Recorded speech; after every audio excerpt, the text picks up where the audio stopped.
Conseguem-me ouvir lá ao fundo? Sim. É que eu não sei se falo muito mal. Uma observação de comportamento alimentar resume-se a um conjunto de hábitos alimentares, práticas e controle de peso, atitudes sobre a alimentação, peso e corpo, acompanhadas de equilíbrio psicológico grave.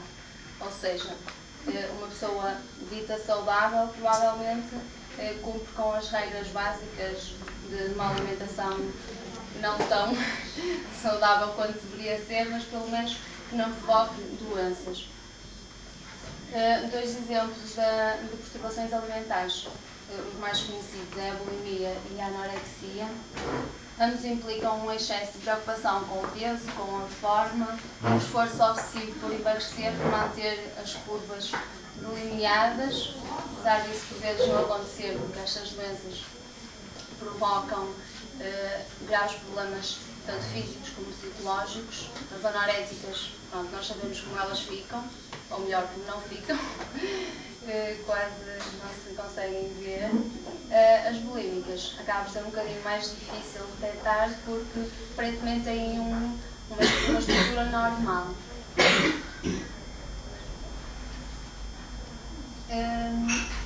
Algumas características da perturbação alimentar é a perda de peso ou o brusco aumento, assim como as flutuações. Tanto estão muito magras como muito gordas ou com comportamentos errados. A percepção que elas têm é totalmente distorcida da realidade. Há aquele célebre exemplo de uma anorética a ver-se ao espelho, em que se vê completamente tipo elefante e na prática está quase com esqueleto. Mais características, temos práticas de controle de peso pouco saudáveis, não é? As anoréticas comem em excesso, depois provocam o vómito ou usam medicamentos para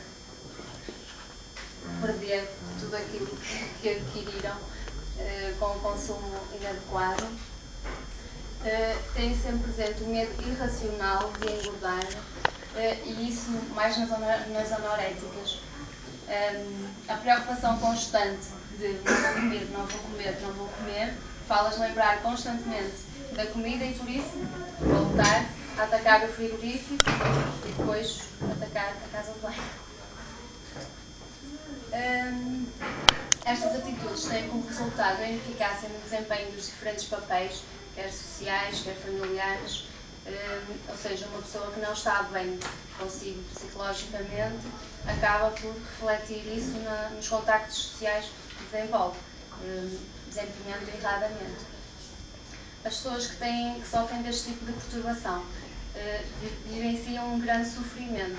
Muitas vezes as famílias que têm esta problemática em casa criticam ou tentam forçar come, que isso passa e come, e tentam empanturrar as filhas ou as netas ou os irmãos de comida e não percebem que elas sofrem muito com aquela situação, porque elas assumem que estão gordas, que não podem comer porque a sociedade assim o exige, porque querem ser atletas, porque querem ser bailarinas e não podem comer, e aquilo causa-lhes muito sofrimento, por vezes passa à margem. É claro que a família em si também sofre e muitas vezes. Alienação com isolamento e ansiedade nos contactos sociais, desistência dos mesmos, ou seja, para evitar comer, são convidadas para um jantar ou para uma reunião deste género, onde elas possam associar isso ao facto de terem de comer ou de manter este contacto. E nós portugueses temos muito o hábito de marcar jantares para tudo mais qualquer coisa. Qualquer festinha está uma grande mesa com pastéis de bacalhau.